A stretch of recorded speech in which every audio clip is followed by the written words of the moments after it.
guys, nakatambay lang po kami dito guys. So ayan. So ang gaganda dito guys, diba? Ang gaganda ng mga bird. So ayan, ang gaganda ng mga I have something. So ayan guys, so ito lang po yung tambayan namin ni Inday. So dito po kami nagtatambay. Tapos magsisimba na po kami. So ayan, so ang gaganda ng mga kalangitan.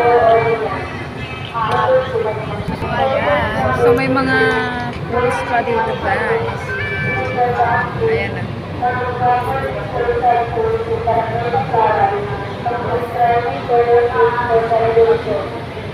So ayan,